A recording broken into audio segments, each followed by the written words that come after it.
Le mois de mai au potager, c'est vraiment le mois du renouveau. On va avoir les arbres fruitiers qui vont fleurir, les légumes vivaces qui vont ressortir, l'eau va se réchauffer dans les mares tranquillement et va revoir à nouveau la vie aquatique réapparaître.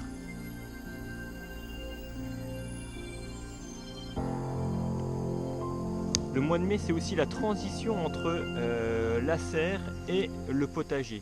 On va avoir nos semis précoces comme les petits pois, les salades qui vont commencer à bien lever. Nos plants, quelques plants qui sont pas trop frileux qui vont commencer à pouvoir rejoindre le potager.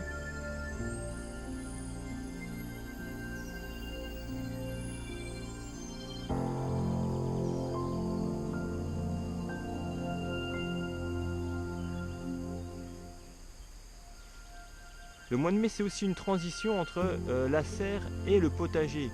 On va encore avoir des journées qui sont très belles, bien ensoleillées, assez chaudes, mais on n'est jamais à l'abri d'un risque de gelée. Donc c'est une période particulière où on va bien devoir jauger par rapport à la météo le fait de mettre ou non nos plants au potager. Puisque une nuit de fort gel et tout peut être anéanti.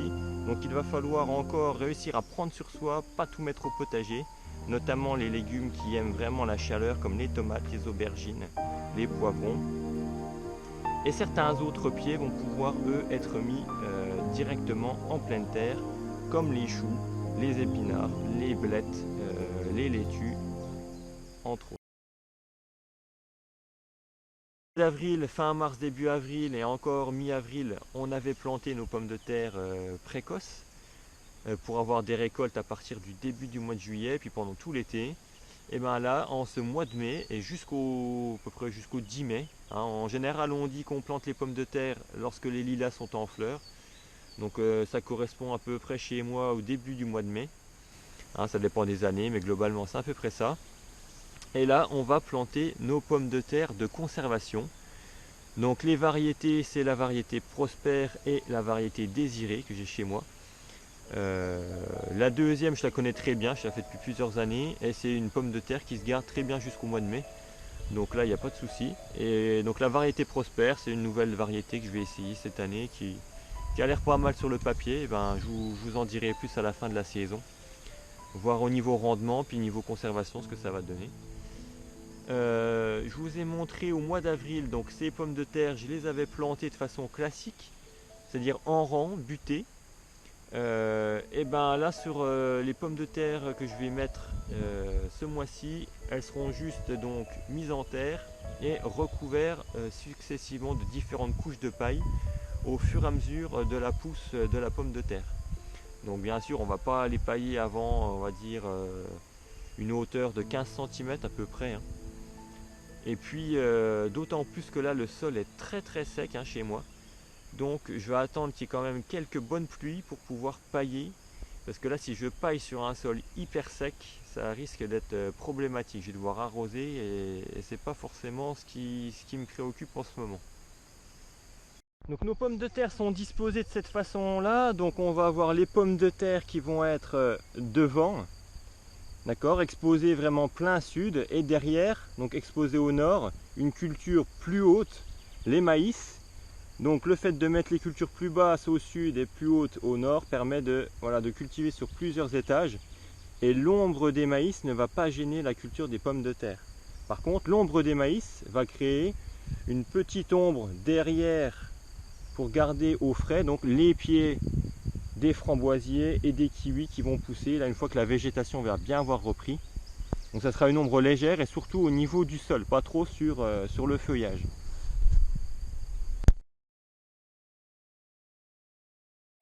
Donc côté semis, on voit qu'en serre, tous les semis se portent très bien.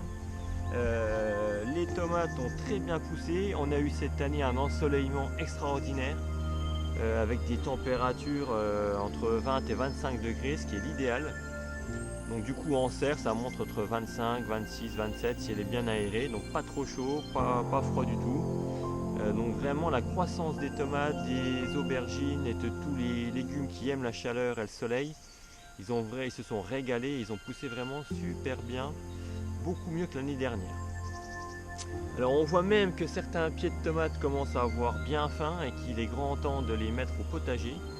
Alors malheureusement à la date où je fais la vidéo, on est le 25 avril, ce qui est beaucoup trop tôt encore pour dans mes régions mettre des pieds de tomates en pleine terre.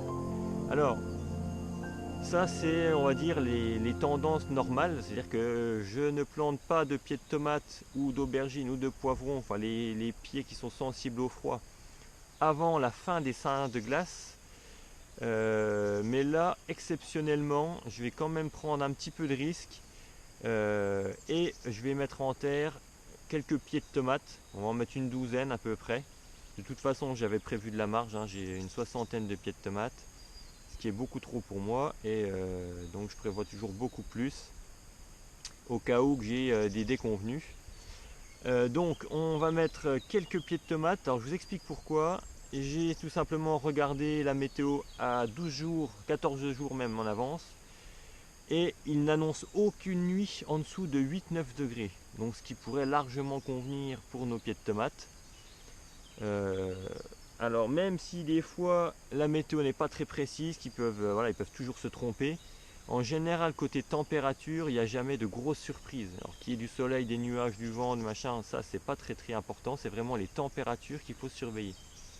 Donc si ils annoncent pas de température en dessous de 5 degrés, on va dire, on peut prendre le risque de planter des solanacées par exemple directement en pleine terre.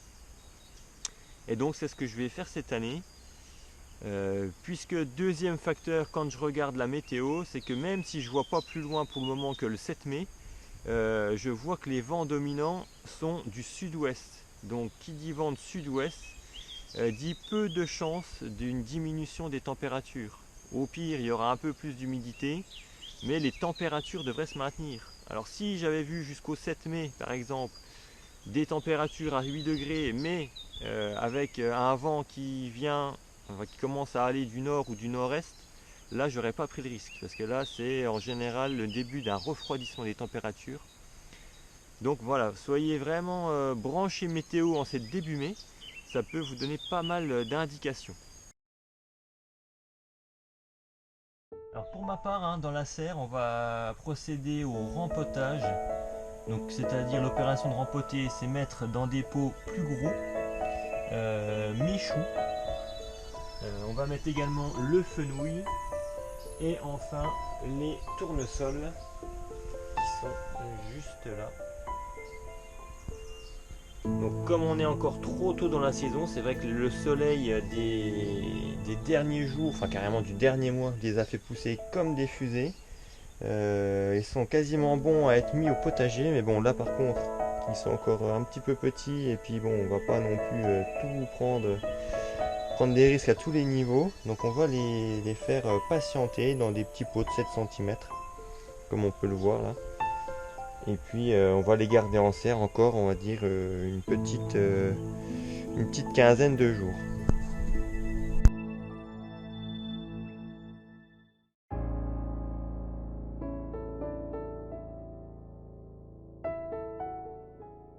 N'oublie pas évidemment d'arroser. Donc on peut arroser par le dessus, et sinon on peut mettre de l'eau dans le bac. Et puis ça va arroser tout seul, hein, ça va remonter par capillarité.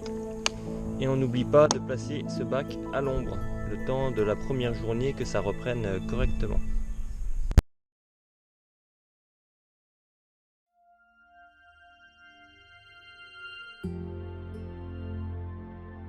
Alors le mois de mai, c'est aussi une étape cruciale pour entretenir les semis qu'on a fait à la mi-avril. Tous les semis, quels qu'ils soient, ont besoin d'un sol qui va rester humide. Donc là par exemple je vous montre nos semis de carottes réalisés à la mi-avril. Donc l'un des travaux importants, ça va être d'arroser régulièrement pour que le sol maintienne son humidité. Si le sol sèche, les graines ou les tout petits germes vont sécher et là la récolte elle va être totalement anéantie. Donc on arrose, on surveille et on regarde si ça pousse. dès le moment où les semis vont avoir 2-3 cm, voilà, là ça va pouvoir être un petit peu moins bichonné. Mais vraiment, voilà, une des choses importantes en ce début mai, avec les températures qui vont pouvoir monter parfois à 25-26 degrés, peut-être plus même dans certaines régions, et ben surveillez bien vos semis, que le sol reste bien humide.